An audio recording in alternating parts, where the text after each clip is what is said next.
उज्जैन नगरी में एक महान सम्राट राज्य करता था, सम्राट विक्रमादित्य। वे केवल एक वीर योद्धा ही नहीं, बल्कि न्याय, सत्य और बुद्धि के प्रतीक थे। कहा जाता था कि जहां विक्रमादित्य का सिंहासन होता है, वहां अन्याय टिक नहीं सकता। एक दिन उनके दरबार में एक गरीब किसान आया। आंखों में आंसू थे और हाथ में टूटा हुआ हल। किसान बोला, महाराज, एक धनवान साहूकार ने मेरे पूर्वजों की जमीन पर जबरदस्ती कब्जा कर लिया है। मेरे पास न पैसा है न ताकत, पर वह खेत मेरा ही है। दरबार में सन्नाटा छा गया। सम्राट विक्रमादित्य ने शांत स्वर में पूछा, क्या तुम्हारे पास इसका कोई प्रमाण है?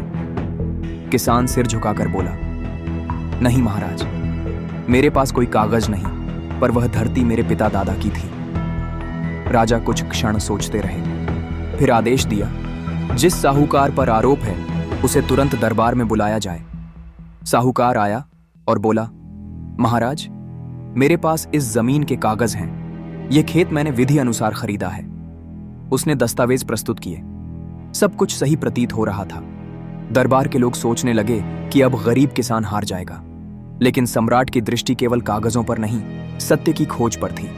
सम्राट विक्रमादित्य बोले, कल प्रातः हम स्वयं उस खेत पर जाकर सत्य जानेंगे। अगले दिन राजा, किसान और साहूकार खेत पर पहुंचे।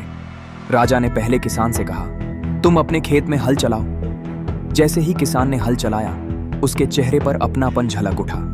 उसके हाथों में आत्मविश्वास था, मानो वह हर कण को पहचानता हो। फिर राजा ने साहूकार से कहा, अब तुम इस खेत में हल चलाओ। साहूकार घबरा गया। उसके कदम डगमगाने लगे। हल गलत दिशा में चलने लगा। स्पष्ट हो गया कि वह इस धरती से अनजान था। तभी सम्राट विक्रमादित्य ने गंभीर और दृढ़ स्वर में कहा, धरती का सच्चा स्वामी वही होता है जो उसे पहचानता हो। कागज खरीदे जा सकते हैं, पर मिट्टी की पहचान नहीं। राजा ने तुरंत न्याय सुनाया।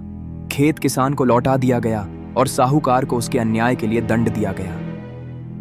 किसान भावुक होकर राजा के चरणों में गिर पड़ा और बोला, महाराज, आपने मुझे जीवन लौटा दिया।